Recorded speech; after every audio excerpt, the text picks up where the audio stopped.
Assalamualaikum warahmatullahi wabarakatuh. Alhamdulillah. Amin. Salat salam wa ala alihi wa sahbihi. Asyhadu an la ilaha illallah wa asyhadu anna Muhammadan wa rasulullah.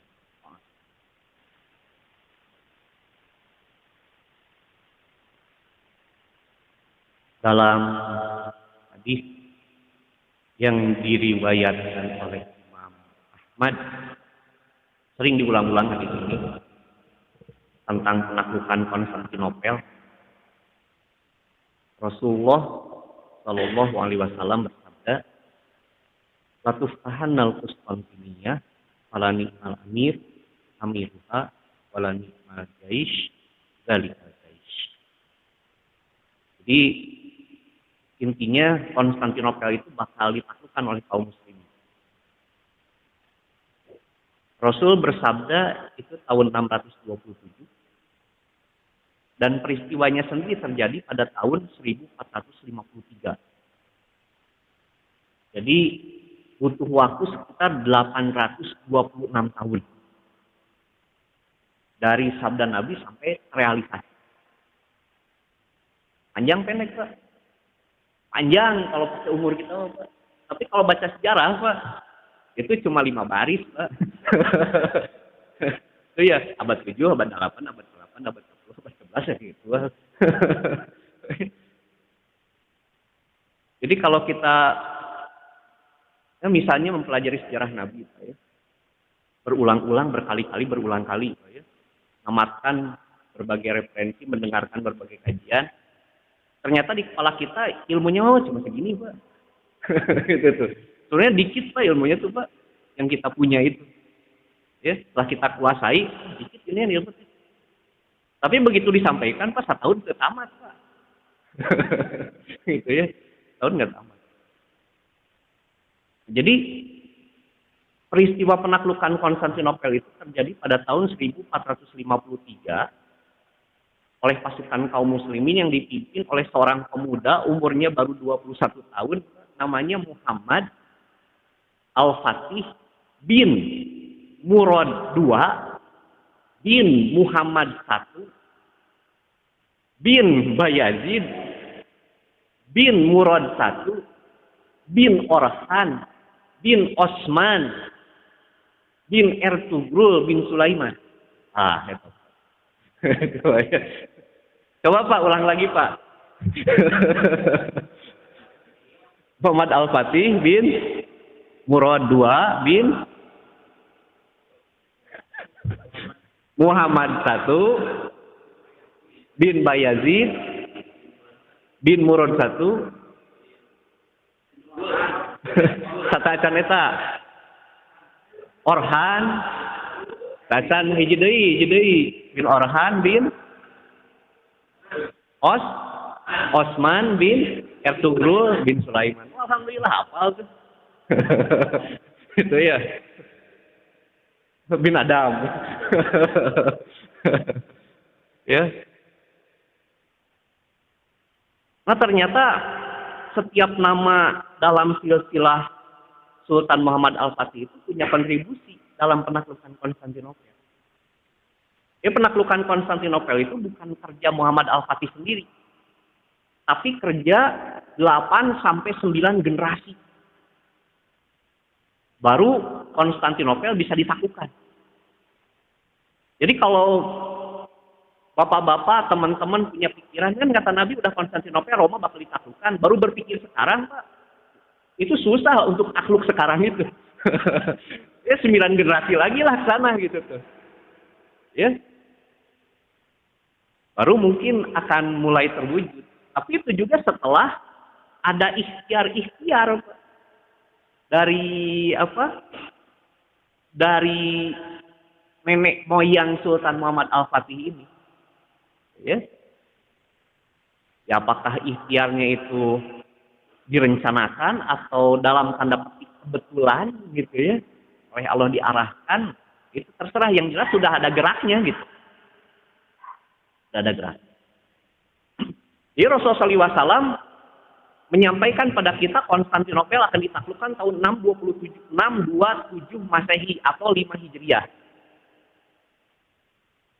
Dan 400 tahun berikutnya, dari tahun 627 sampai tahun 1054, tanda-tanda penaklukan Konstantinopel itu masih gelap. Masih gelap. Berkali-kali umat Islam mengepung Konstantinopel, gagal. Gagal. Ini lawannya mie, Pak, gagal itu, Pak. Gagal itu lawannya mie. Kan ada mie, namanya mie sukses, Pak. Ayo mie sukses, nama no isi dua ya, Pak. Ayo iklannya selepas mau, Pak. Benten pemitaran nonton TV banyak. Ada Pak, nonton TV taran, nonton YouTube, kosok. Iklannya langsung parah, Pak. Itu ya. Iklan YouTube itu langsung parah daripada iklan TV, Pak. Itu ya. Seperti itu. Ngaku apa lah. Itu ya. Yang ngalayang yang bahaya. Iya. Iya. Iya, untuk anak-anak kita, Pak, itu harus ada penangkalnya, Pak.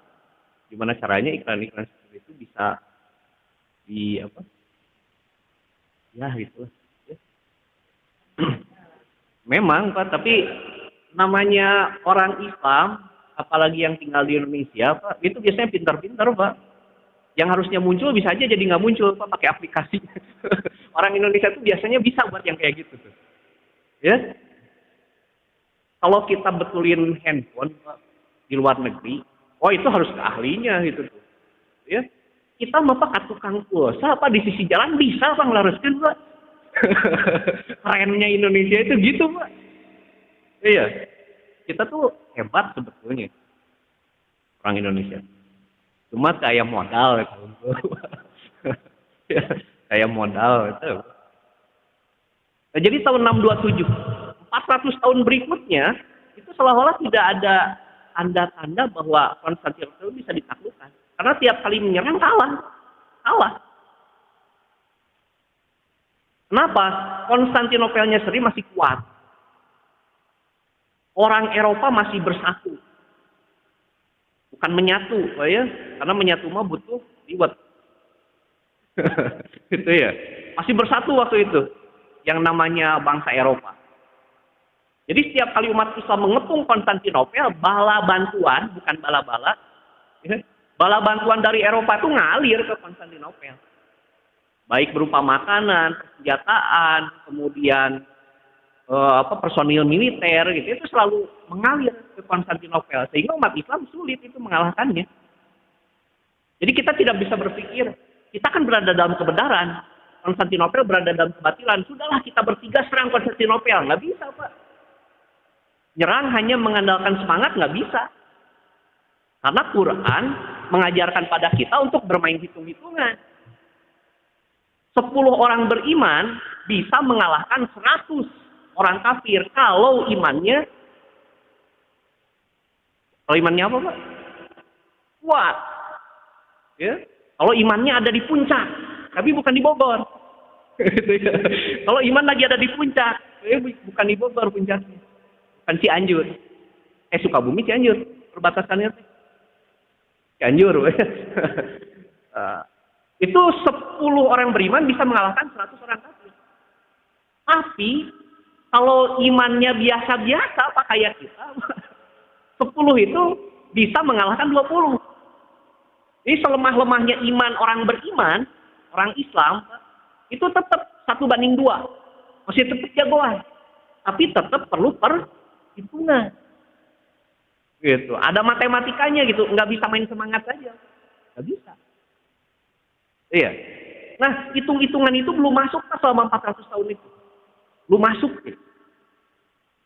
Karena umat Islam ketika mengepung Konstantinopel harus menghadapi satu Eropa. Nggak bisa. Ketika umat Islam masuk ke Spanyol, Spanyol dengan benua Eropa terhalang oleh pegunungan.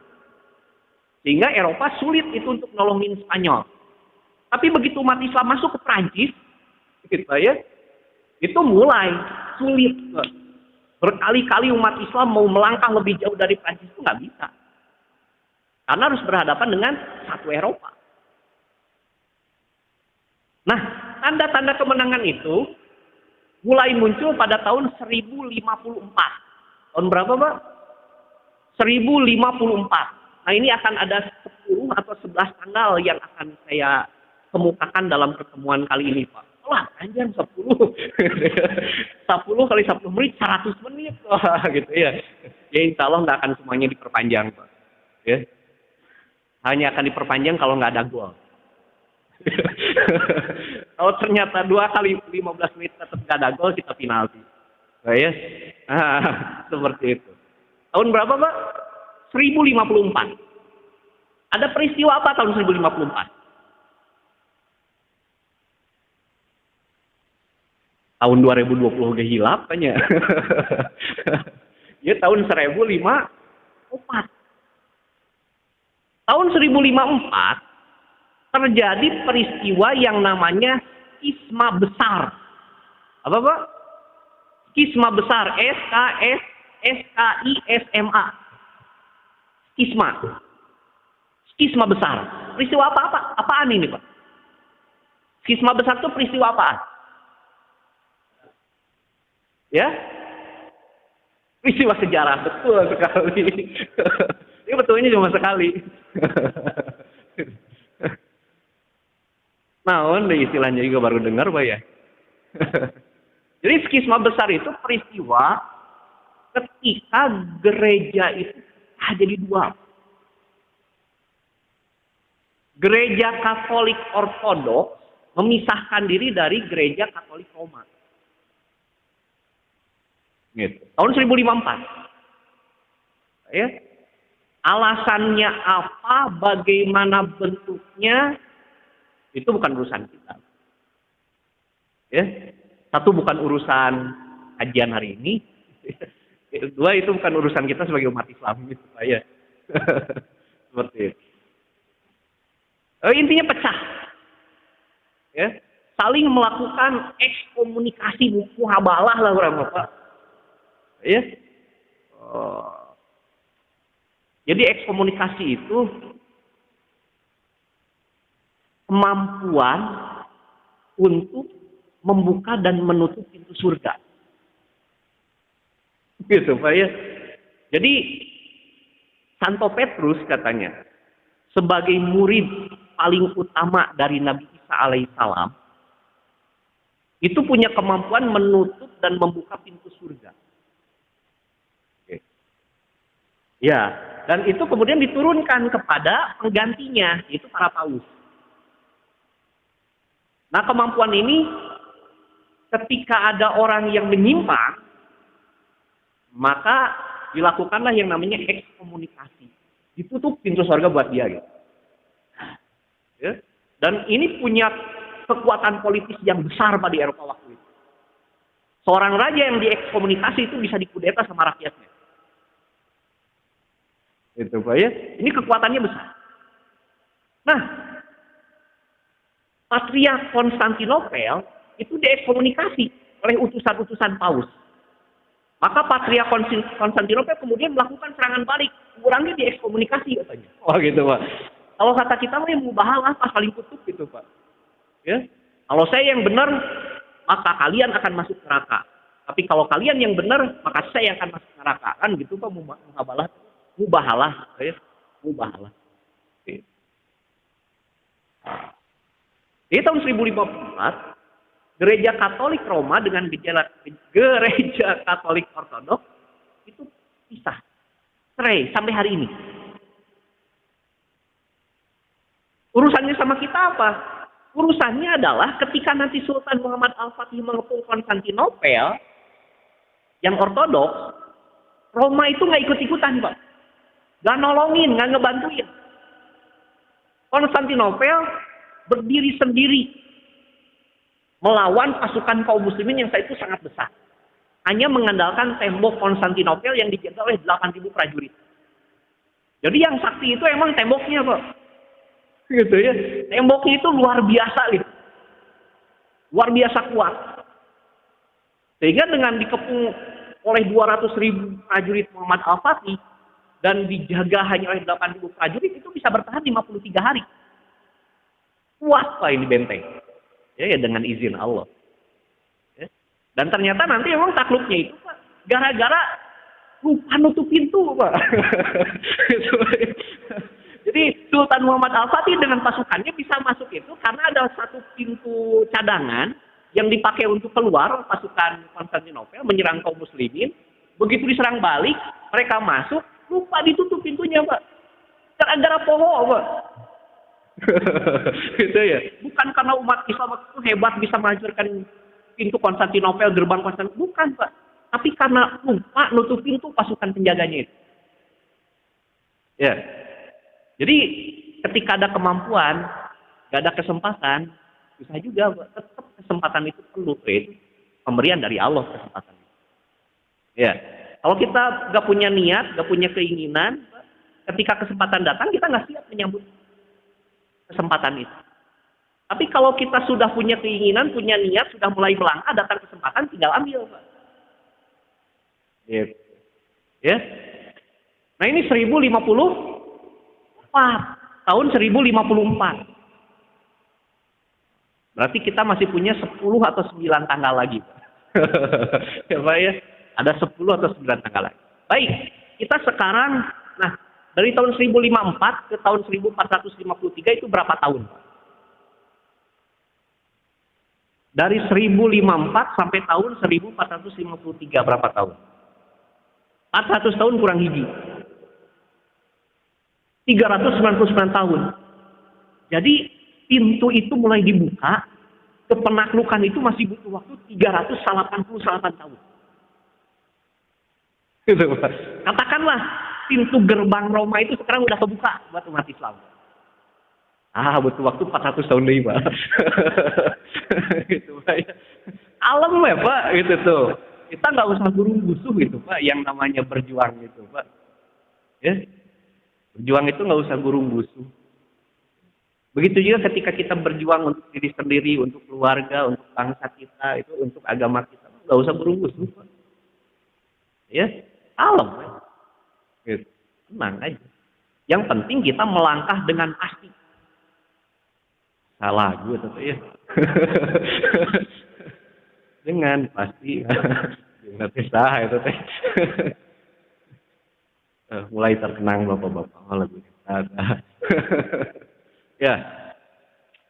Nah 17 tahun kemudian itu adalah tahun 1070. 1054 sama 17 Pak.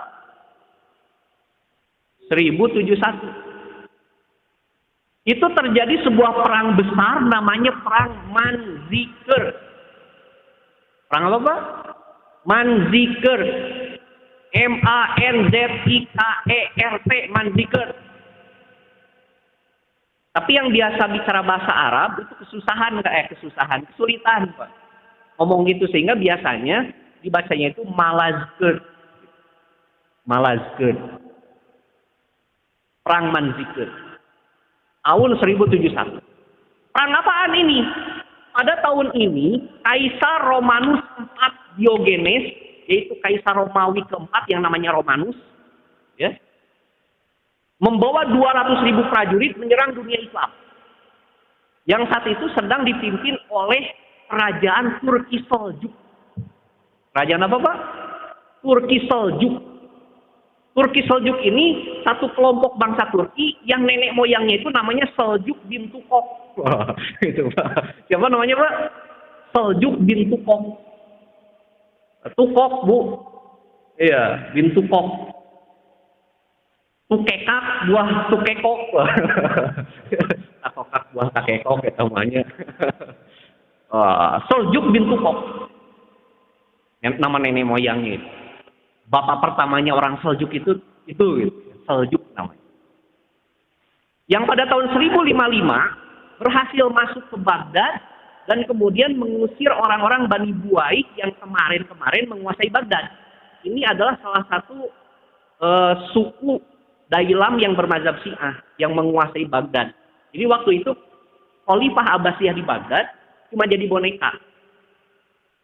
Yang mengatur Khalifah Abbasiyah itu Bani Buaid. yang beraliran Syiah. Nah, tahun 1055 orang-orang Seljuk masuk ke Baghdad, mengusir Bani Buai dan menjadi dalang bagi kaisar dinasti Abbasiyah, bagi khilafah Abbasiyah. Jadi sekarang tuannya itu Bani Seljuk, cuma mereka mah Muslim Sunni Seljuk. Nah, tahun 1071 Turki Seljuk ini berhadapan dengan kerajaan Romawi Timur, kekaisaran Romawi Timur di sebuah tempat yang namanya Manzikert. Romawi Timur dengan 200.000 prajurit, Sultan Alep Arslan, siapa Pak? Alep Arslan, pernah Pak dengar nama Arslan? Ya, Arsenal, beda deh katanya. Arsenal juga dari bahasa Arab gitu ya. Liverpool ya, jadi Muhammad Salah gitu ya. Tinggal nyari Muhammad betul. Iya. Alep Arslan. Ada yang pernah nonton film Narnia? Nah ya, tokoh utamanya siapa? Singa. Singanya namanya siapa? Arslan. Ya. Ada yang pernah lihat peristiwa pengeboman di Boston itu Pak, Amerika? Ya. Nama pengebom itu siapa Pak Prancisnya itu? Arslan Sanaev namanya. Ya, yang lagi lari itu ya Pak, dibom. Ya, bom panci tah. Ya, Arslan Sanaev namanya. Nah, Alep Arslan kemudian menghadapi pasukan Bizantium alias Romawi Timur itu pada hari Jumat ketika khotib-khotib sedang membacakan doa untuk kaum muslimin yang sedang berjihad. Dan dengan pertolongan Allah dan kemudian sebelum itu umat Islam sudah masuk dalam hitungan bisa menang. 20.000 lawan 200.000, satu banding berapa Pak? 1/10. Dan betul Pak, umat Islam diberikan kemenangan waktu itu. Artinya saat itu, Sultan Alep Arslan dan pasukannya berada dalam posisi atau kondisi iman yang ada di puncak. Sedang tinggi-tingginya. Karena 20.000 bisa mengalahkan 200.000. Kaisar Romanus IV Diogenes tewas Pak. Ketangkep. Tapi diperlakukan dengan sangat baik. Dikasih makan, kasih minum, kasih pakaian, VIP pokoknya Pak. Nah, ini kasih tawaran, masuk Islam, atau tetap jadi tawanan, atau mau ditebus. Nah, ditebus ya lah, ada saya raja, benar katanya. Ya udah sekian juta dinar katanya gitu ya. Ditebus Pak. Akhirnya dipersilakan pulang, tapi nggak dibiarkan pulang begitu saja, diantar Pak. Agar dalam perjalanan tidak diserang oleh kaum muslimin. Diantar pakai pasukan pengawal. Nah, begitu tiba di tempat yang dikira aman, dijemput oleh pasukan Romawi Timur. Dijemput. Dibekalan oke Pak. Di amplopan Pak. Gitu ya. Pilih badai jajan ka Indomaret, ka Alfamaret di tengah jalan, mangga gitu Kak. Ya. Dibekalan. Tapi begitu sampai di Konstantinopel, ternyata sudah dikudeta Pak. Sudah dikudeta. Langsung digiring ke penjara, dicokel matanya Pak. Romanus IV Diogenes. Padahal dia pejuang negara, dia pejuang agama. Dia itu pergi ke dunia Islam itu untuk membela agamanya. Kenapa? Karena menurut berita yang berkembang di Barat, Kesultanan Seljuk itu menghalang-halangi ibadah umat Nasrani ke Palestina. Karena itu berdasarkan informasi ini, yang namanya Romanus IV Diogenes membela agamanya. Tapi apa balasannya? Balasannya dicokel matanya. Ya, kasihan. Iya. Minta hoak. Nah, urusannya sama kita apa? Sama penaklukan Konstantinopel. Setelah perang Manzikert ini pas 1071, wilayah yang sekarang namanya Turki, yang sampai sekarang juga disebut dengan Anatolia, ya, bukan Anatolia, ya dibacanya bukan gitu Pak. Kan T-O-L-I-A kan ya, Anatolia itu gitu nulisnya Pak ya. Jadi dibacanya disambungkan, bukan dipisah. Anatolia bukan gitu ya. Anatolia itu artinya tempat matahari terbit.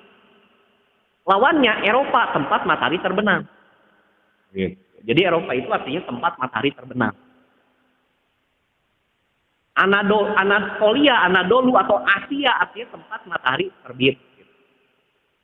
Nah, Anatolia, Asia kecil, Turki sekarang di wilayah Asia, Pak, dulunya adalah satu wilayah yang penduduknya mayoritas bangsa Yunani. Turunan Jawa Tea. Yunani, turunan Yunani. Bahasa yang digunakan di Anatolia waktu itu adalah bahasa Yunani.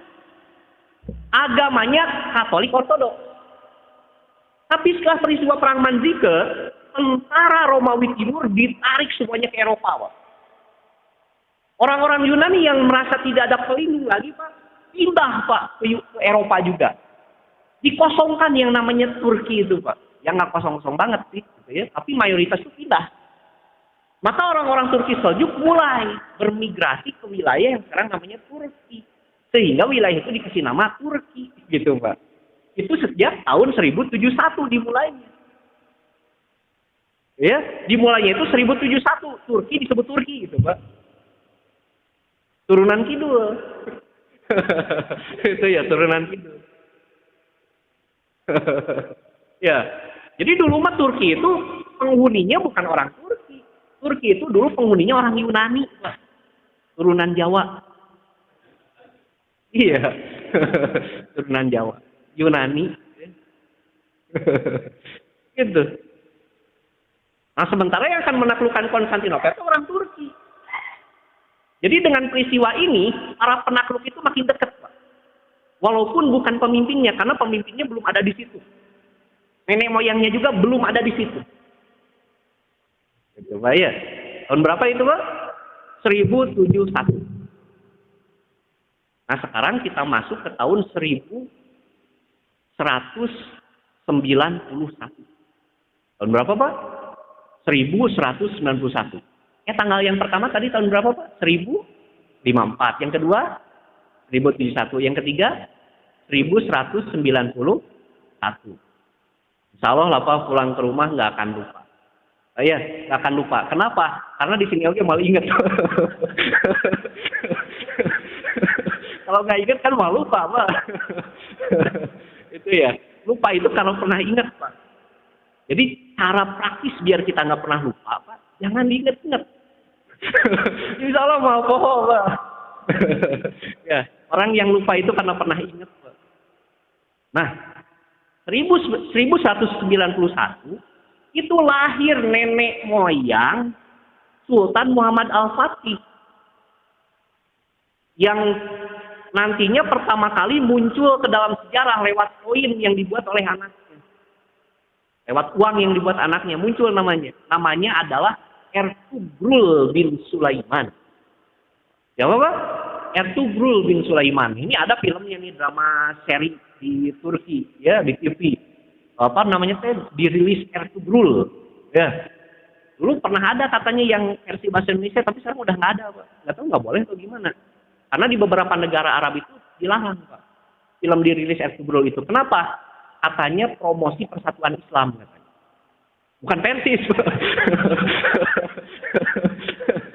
Promosi persatuan dunia Islam. Ya.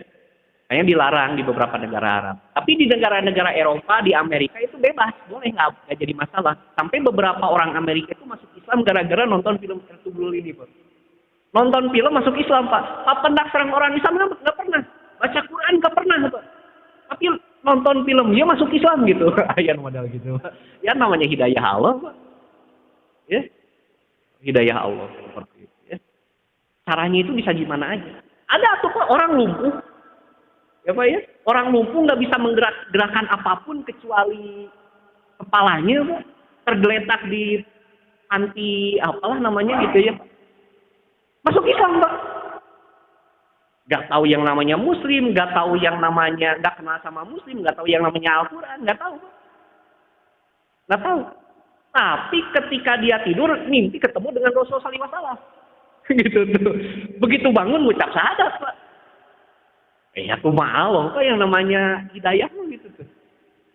Gak perlu kehadiran kita sebagai Muslim untuk mengislamkan orang lain, gak perlu itu. kumaha Allah itu. Oh iya, perlu kehadiran kita itu mah rahasia Allah. Bisa lewat kita, bisa lewat semut gitu ya, bisa lewat cucumu. Ya, bisa aja seperti itu. Allah mah wenang. Ya.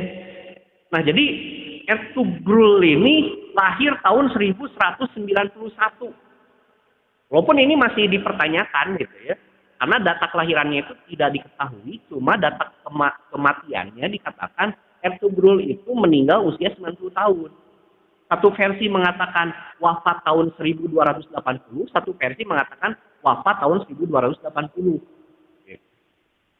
Ya, 1288. Masehi, ya. Masehi, bukan Mas Eki, Masehi. Seperti itu. Nah, jadi kesimpulannya Ertugrul itu lahir tahun 1191.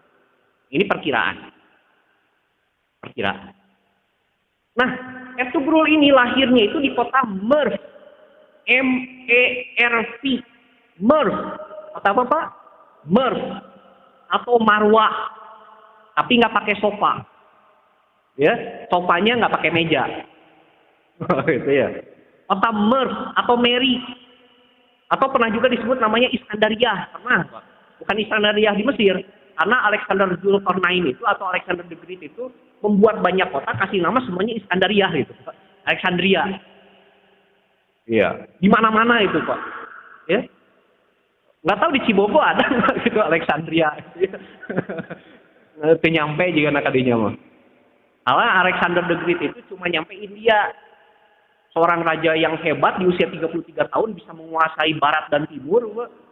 Dan meninggalnya itu karena digigit oleh nyamuk malaria. Itu bahaya. Sajago-jagona Alexander the Great meninggalnya itu gara-gara dicocok ku nyamuk malaria. Kayak Namrud, Pak. Hebat, gagah, umur panjang. Matinya karena lalat masuk ke dalam telinga. Gitu, Pak ya. Iya. Ya sebetulnya bukan karena itu meninggalnya, Pak. Udah waktunya. Iya, sudah waktunya, udah ajal. Itu mah biar malaikat maut jadi disalahkan, we. Gitu ya. Maksud, naon saya maut, malaikat maut dicabut nyawana. Ya Allah, iya tugas saya gitu kan ya. Nah, itu dikasih sebab-sebab gitu tuh.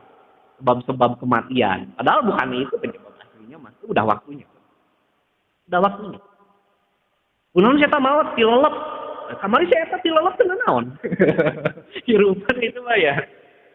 Kunaon saya maut katabrak, itu saya kamari katabrak teu naon. Ketabrak kereta juga ada yang hidup, Pak. Itu ya. Atau nanti ada orang nyalahkeun, ari pemacakuran kunaon? Ustaz eta kamari keur macakuran maut. Jadi macakuran itu penyebab kematian. Kan bisa gitu, Pak. Ya, bahasa adat sih nggak ada masalah. Kunaon saya maut katabrak. Ada masalah, Pak. Itu namanya bahasa adat. Bahasa apa?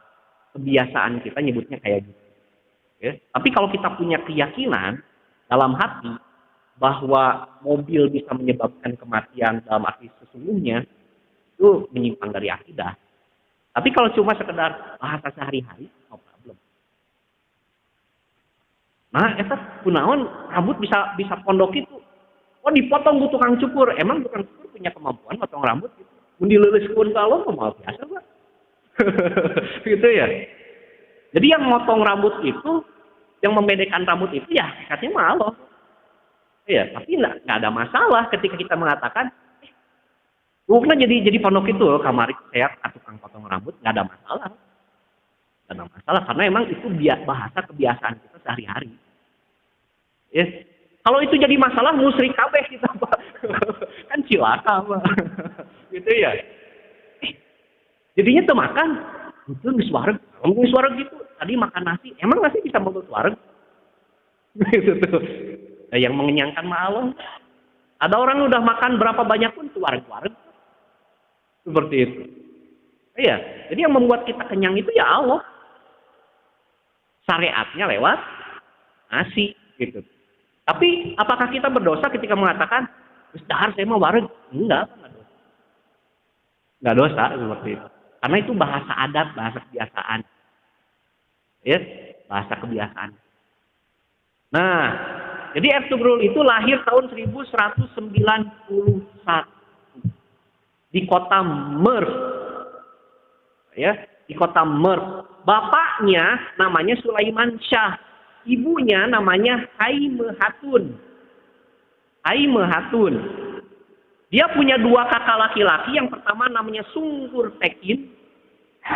Yang kedua namanya Gundobdu. Dan punya adik laki-laki namanya Dundar. Dundar.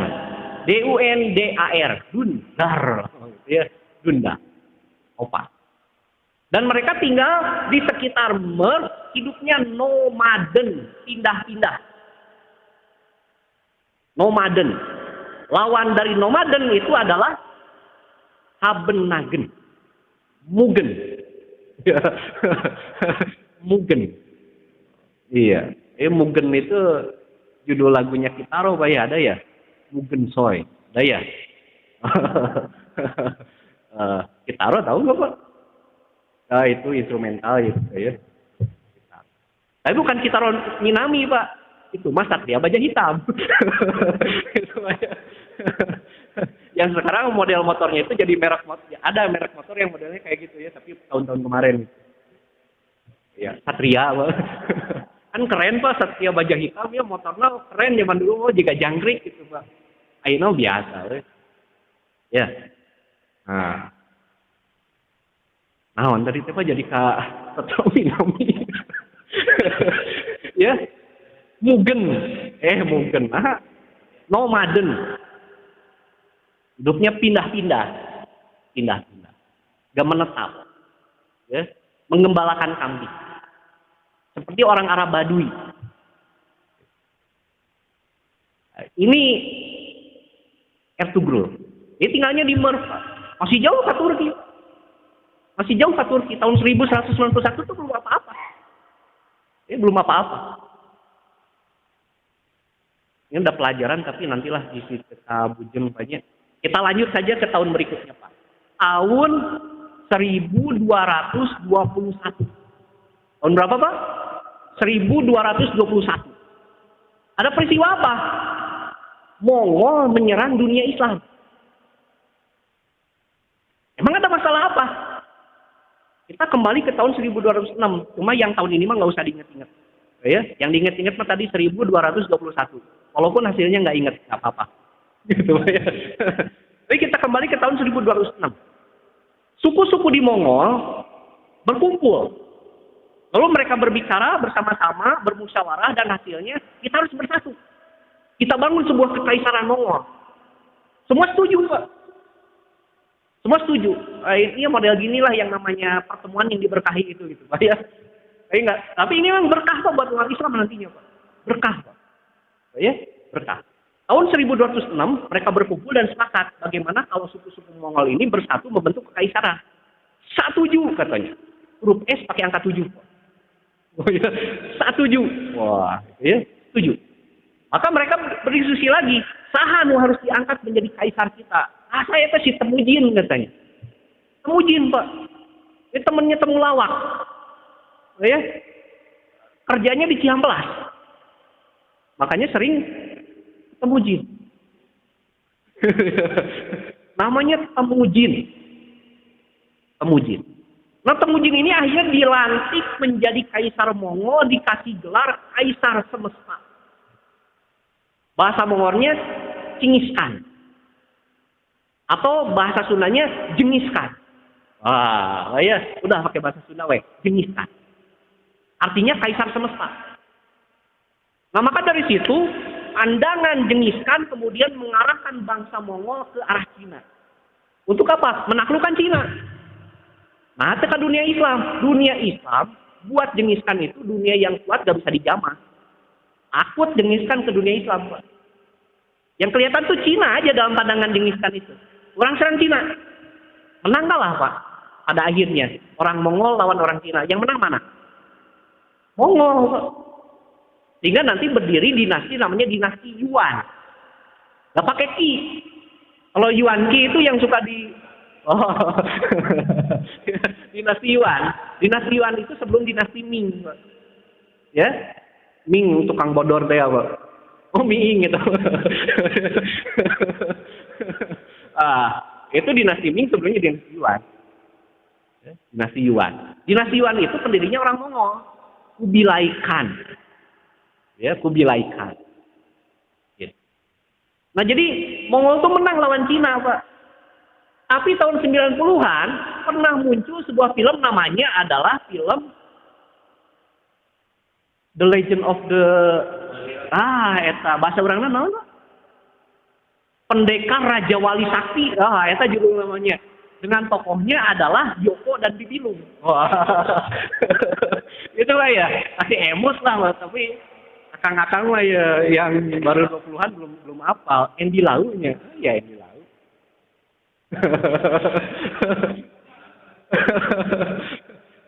Iya. Iya.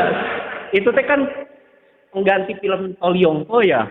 Pendekar pedang pencabut nyawa. Yo, Tolyongko. Iya. Itu penggantinya nih. Nah, di cerita itu Yoko dan orang-orang Cina itu berperang lawan Mongol, Pak. Dan Yoko itu berhasil membunuh 3.000 prajurit Mongol. Itu dibuktikan dengan membawa 3.000 telinga orang Mongol di kalungan. Di filmnya gitu, Pak. Tenang. Eleh Pak Mongol, Pak. Kalah sama Cina. Jadi saya ngambil kesimpulan akhirnya, film Yoko itu Rambo dari Cina. Itu Pak ya, Rambo dari Cina. Iya, karena Rambo itu kan Amerika lawan Vietnam. Dalam sejarah kenyataannya itu Vietnam menang, Amerika kalah. Tapi di film Rambo, Amerika menang. Gitu ya. Itu tuh. Ini kesimpulannya, Yoko teh Rambo na Cina gitu ta. Iya. Dan akhirnya kan kelihatan, Pak. Akhirnya Jackie Chan kan pindah ke Amerika, main film di Hollywood kan itunya. Berarti emang kayak kerja sama ya. Seperti itu ya. Begitulah, Pak. Nah, jadi kamu mana Pak sejarah teh, Pak? Kumaha nu mawakeun we malah. Jadi penyambung kieu Pak sejarah teh nya. Tuh ahli sejarah nawa Pak ieu teh ngaco eta mah. Ustad lain, ahli sejarah lain, mata ngaco cenah ngomong teh. Nah, jadi jengisan itu perhatiannya ke Cina. Loh, kok tiba-tiba tahun 1221 nyerang dunia Islam? Ada apa? Jenghis Khan itu ingin bersahabat dengan dunia Islam. Makanya mengirim 100 orang saudagar sebagai duta dagang, duta bisnis.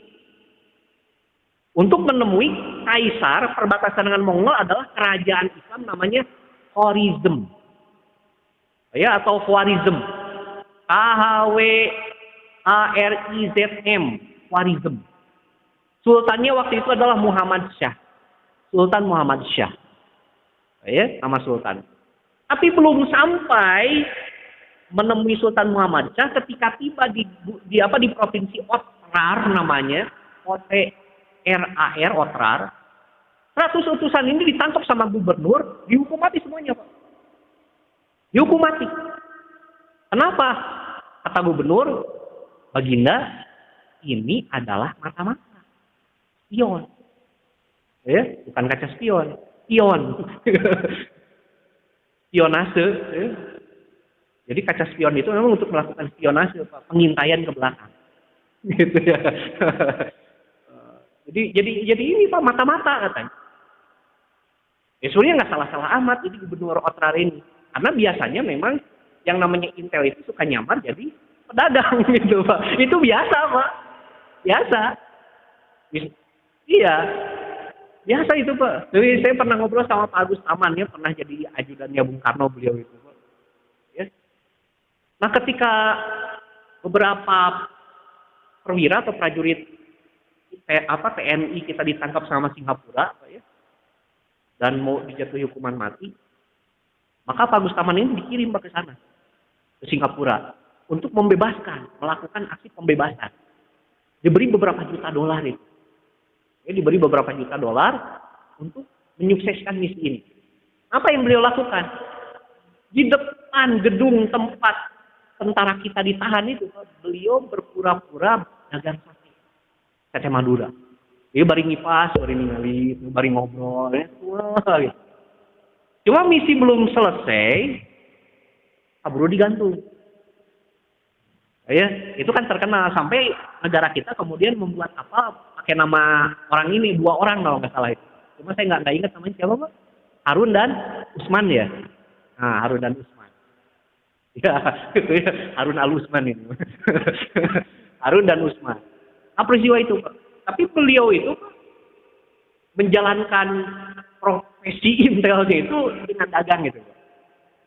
Tumun bapak-bapak yang lulusan TTDI, Pak, ya, mau demo ngumpul, Pak, kasih ayam, Pak, itu teh.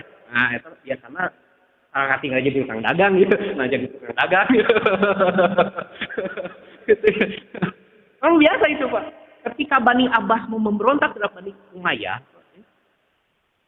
itu intelijen Bani Abbas itu datang dari Hamimah, datang dari Khurasan, ketemu di Kufah, itu ada yang jadi langki, ada yang jadi tukang cimol, ada yang jadi tukang bandrek, Pak. Sambil ngumpul di lapangan, di alun-alun, Pak. Ini saya melihat cimol sana. Sabra, sabungkus sudah 5.000. Ya, saya pakai bandrek, nah, kabari kita ngobrol. Lompat kemana di Hamimah, lompat kemana di Khurasan, sampai akhirnya berhasil menumbangkan Bani Umayyah. Jadi sebetulnya analisa Gubernur Otrar nggak salah-salah amat. Nggak terlalu salah. Tetapi Jengiskan marah besar pastinya mendengar 100 orang utusannya dihukum mati. Dia kirim surat ke Raja Muhammad Syah itu. Itu tolong Gubernur Otrar kirimkan ke Mongol. Akan saya hukum mati karena sudah membunuh 100 orang saya. Wah, nggak bisa kata Muhammad Syah. Kalau gitu mah perang. Oke, kita perang. Maka Jengiskan menghentikan serangan ke Cina, beralih ke dunia Islam. Kesalahan Muhammad Syah, tentaranya tidak disatukan untuk membentengi diri dari serangan Mongol. Malah dipecah-pecah. Tiap kota dikasih beberapa ribu pasukan. Udah, Pak, itu mah dibantai semuanya. Habis. Disamarkan di Bukhara, kota ini, kota itu. Jutaan orang disembelih sama Mongol. Nah, ketika mendengar kedatangan Mongol, Sulaiman Syah, ketua suku Kai, kepala suku Kai, cepat-cepat bertindak, musyawarah. Mongol rek datang, orang rek kumaha. Akhirnya Dewan sepakat, kita migrasi aja ke sebelah barat. Ya, migrasi ke sebelah barat. Ini emang di warung belum ada apa migrasi. Ya. Mie Indomie udah ada, mie gelas udah ada, migrasi belum ada. Belum ada. Udah kita migrasi aja ke barat. Maka sebelum Mongol datang, mereka cepat-cepat melakukan migrasi. Sulaiman Syah, Haime Hatun, Sungur Tekin, Gundobru, ya, Ertugrul, Dundar, dengan anggota-anggota sukunya pindah. Dan ujungnya mereka sampai di kota Aleppo. Ini orang Sunda. Aleppo. Ya, Bapak. Iya, ya, orang Sunda, Aleppo. Sampai di Aleppo. Ketika tiba di Aleppo, menyeberangi Sungai Efrat. Udah Sulaiman Syah Kisoledat tahu bahasa Indonesia. Apa Kisoledat bahasa Indonesia? Terpeleset, Pak. Kisoledat, Pak. Jatuh. Sulaiman Syah ikut jatuh, tenggelam. Namanya Sungai Efrat bukan Cikapundung. Ya. Sungai Efrat mah udah melebar, dalam, Pak. Abu Jubar tenggelam, maut. Meninggal. Itu ada yang mengatakan tahun 1224, ada yang mengatakan tahun 1227. Nah, akhirnya Ertugrul dengan 400 keluarga meneruskan perjalanan sampai tiba di tempat yang namanya Sogut. Bukan sosis. Itu ya. Iya, Pak. Nama-nama banyak di iklan, Pak. Jadi bukan dengan sengaja saya iklan, Pak. Oh, ya, ini emang nama-namanya emang kayak gitu. Iya, bukan titipan ini, tapi titi DJ. Cuma pelajarannya kita ambil dulu sedikit, Pak. Mongol itu berencana menghancurkan dunia Islam karena dendam. Tapi akhirnya apa, Pak? Serangan Mongol, satu, mendekatkan penakluk Konstantinopel ke Konstantinopel. Dua, nanti orang-orang Mongol itu pecah jadi 4 negara, Pak. Ada yang di Cina mendirikan dinasti Yuan, ada yang tetap di Mongolnya, ada yang kemudian di Rusia itu dari sebelah barat sampai timur Rusia sekarang, itu yang disebut dengan Golden Horde, para pengelana emas, dan satu lagi dinasti Ilkhan di Iran sampai Turki. Nah, nanti yang di Rusia Golden Horde, yang di Iran Ilkhanat, itu masuk Islam semua, Pak. Akhirnya orang Mongol yang tadinya punya niat menghancurkan dunia Islam, jadi pembela Islam. Tapi nggak pakai front. Itu ya, nggak pakai front gitu. Jadi pembela Islam. Pelajarannya apa? Rencana siapapun, apapun rencananya, itu dalam rangka menyukseskan rencana Allah. Gitu, Pak.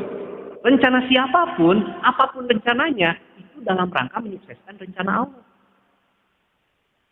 Jadi sebetulnya, apapun yang terjadi dengan kita, kita nggak usah terlalu khawatir, Pak, dengan agama Islam. Karena agama ini sudah dijamin oleh Allah, akan dimenangkan. Yang penting urusan kita adalah memberikan sumbangan kepada agama ini.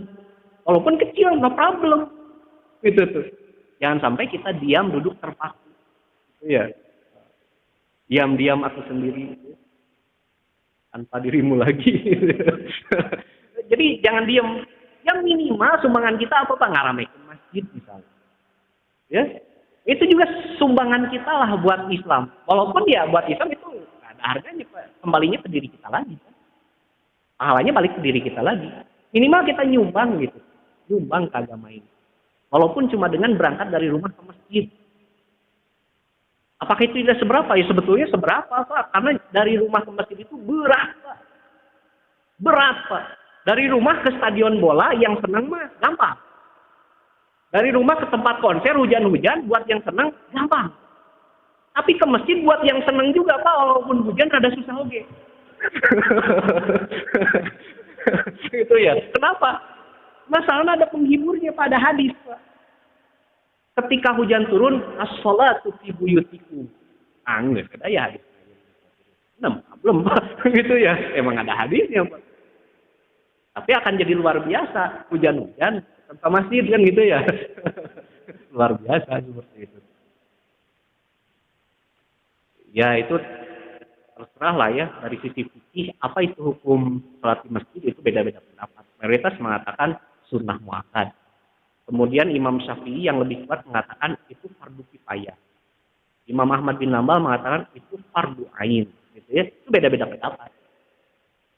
Kalau kita melihat ada bapak-bapak jarang ke masjid, oh mungkin ikut mayoritas, itu mas sunnah muakkad. Iya. Ada yang ketika ditanya, nah ke masjid, ada yang saya ke masjid, oh berarti pandangannya itu fardu kifayah. Nah sok ke masjid, saya masih sunat, cuma saya nengan pahala, oh, berarti sunat apa? Iya. Saya mau wajib fardu ain. Ada lagi Pak, ada yang mengatakan fardu ain, terus syarat sholat, syarat sah. Jadi kalau nggak berjamaah itu asal sholatnya, ada yang seperti itu, tapi itu memang minoritas. Itu minoritas. Tapi minoritas tidak berarti salah, dan mayoritas juga tidak berarti salah. Gitu, Pak, ya. Dalam fikih, yang seperti itu tuh semuanya relatif benar. Yang benar-benar benar itu yang mana? Nanti di akhirat sama Allah diperlihatkan. Yang itu benar, sebenar-benarnya benar itu yang mana? Nanti sama Allah diperlihatkan. Yang benar-benar benar, pahalanya 2. Yang ternyata salah, pahalanya 1. Jadi tetap ya Pak, mau yang mana pendapatnya, dapat pahala. Ini masa ribut. Itu ya. Yang anggap itu sunat dapat pahala, yang anggap itu fardu ain plus syarat sah sholat, itu juga dapat pahala. No problem. Ya, no problem. Yang jadi masalah itu masjid sepi. Itu Pak ya. Masjid sepi. Gitu. Nah, itu masalah Pak. Jadi bagaimanapun juga, pandangan kaum muslimin kita berusaha untuk memakmurkan masjid. Walaupun berpandangan itu sunnah muakkad, Tapi bagaimana caranya masjid ini bisa ramai? Ya, baik. Jadi beliau itu menggantikan Sulaiman Syah sampai kemudian tiba di Sogut. Sogut. Ini susah penyebutnya Pak. Huruf S, kemudian huruf O, pakai titik 2 di atas itu namanya umlaut, Pak ya. Huruf G, kemudian huruf O, pakai titik 2 umlaut namanya huruf T. Itu bacanya nggak Sogut, nggak gitu Pak. Ya. Huruf U-nya itu rada monyong, gitu. Huruf O-nya juga rada monyong, susah Pak. Ya, saya nggak bisa ngomongnya Pak, tapi udah gitu lah Pak, Sogut kayak gitulah.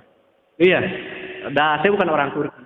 Nanti kalau saya ke Turki, insya Allah Pak belajar gitu. Cuma cara nyebutnya. Gimana? Jadi secara bahasa mah gitu Pak, huruf S, O pakai umlaut, G, U pakai umlaut, P. Kalau ada titik 2 di atas itu namanya umlaut. Ya, umlaut. Umlaut itu SpongeBob. Ya, yang ada di laut. Baik. Jadi akhirnya Ertugrul tiba di Sogut dan dengan izin dari Sultan Seljuk waktu itu namanya Sultan Alauddin Kaikubad. Yang pertama, Kaikubad itu ada 3. Itu memberikan Sogut kepada Ertugrul. Ertugrul kemudian menjadikan Sogut ini sebagai negara. Tapi negara bawahan Seljuk. Namanya Beylik Hayi. Nah, jadi Ertugrul ini adalah pendiri Kesultanan Utsmani, tapi belum dikasih nama Utsmani. Jasa Ertugrul itu satu, beliau memberikan wilayah yang kecil kepada Kesultanan Utsmani, tapi nilainya besar. Nah, sekali lagi, kita harus sumbang kepada agama ini, walaupun kelihatannya kecil, tapi tetap itu komponen kesuksesan. Ya, itu yang pertama. Yang kedua, di Sogut itu kemudian Ertugrul membangun masjid yang sampai sekarang dikenal namanya Masjid Ertugrul.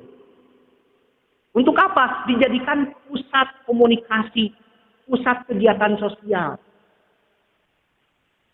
Nah, ini menjadi fokus perhatian kita semua apa yang suka ada di masjid. Bagaimana caranya agar masyarakat itu bisa terikat gitu ke masjid. Masjid itu jadi pusat kegiatan. Ya.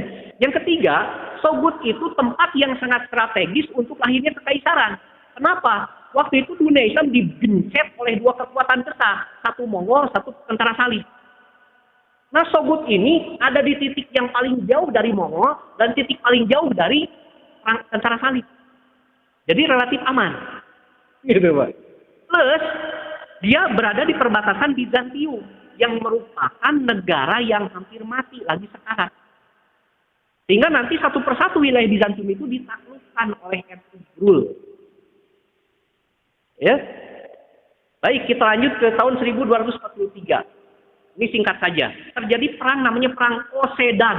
Perang apa, Pak? Kosedag, 1243. Perang Kosedag ini mempertemukan Kekaisaran Seljuk Rum melawan Kekaisaran Mongol. Kekaisaran Seljuk Rum kalah. Dan statusnya jadi bawahan Mongol.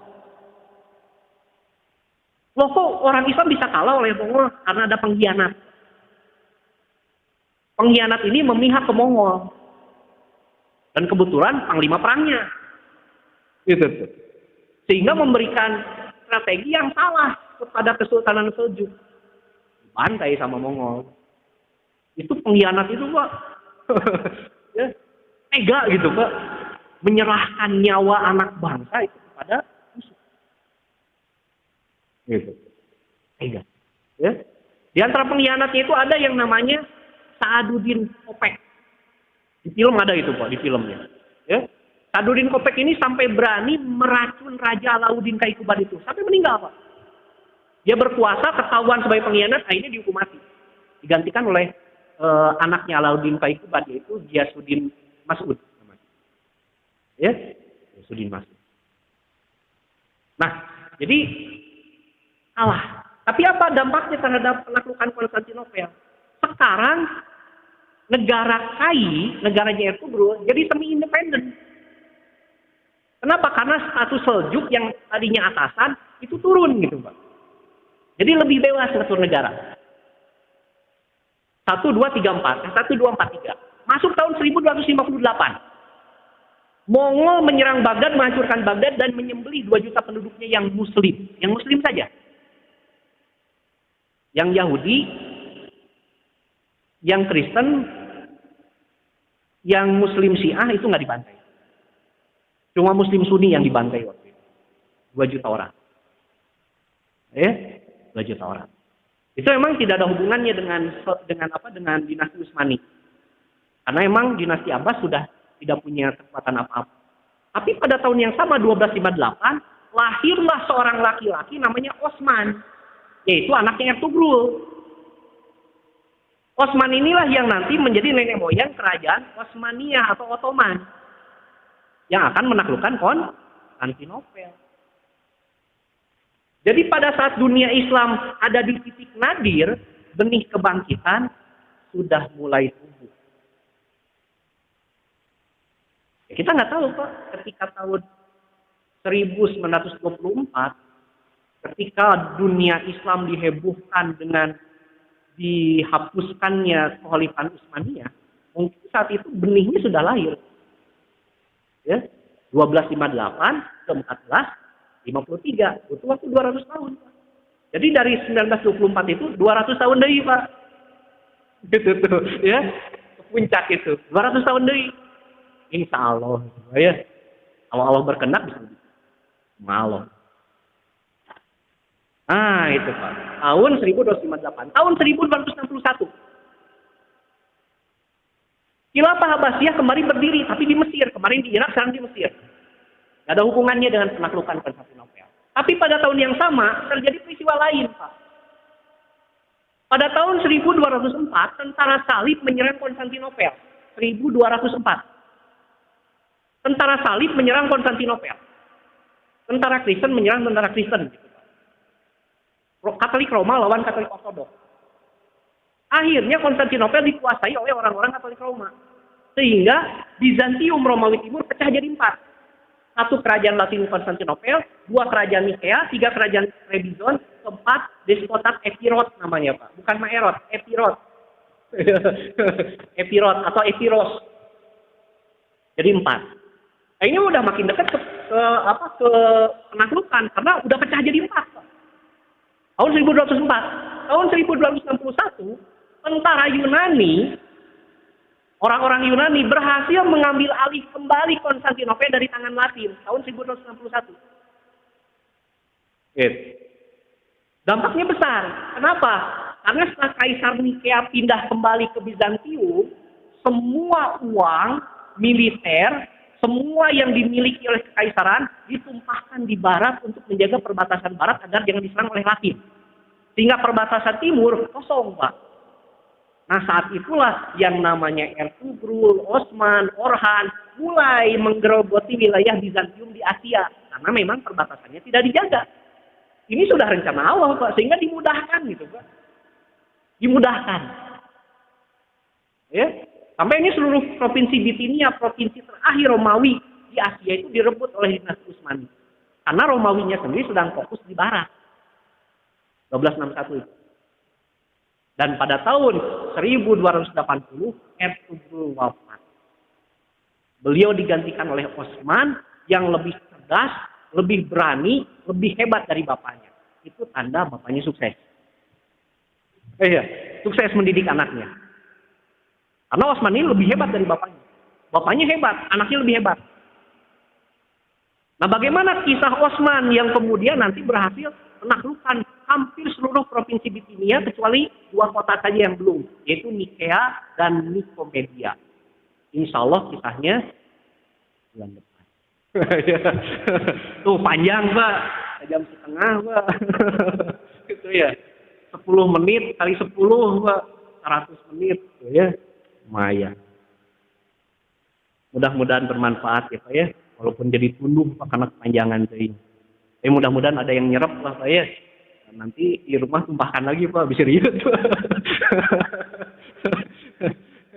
Kita tutup dan kifarat majelis. Subhanakallahumma bihamdika asyhadu an la ilaha illa anta astaghfiruka wa atubu ilaik. Assalamualaikum warahmatullahi wabarakatuh.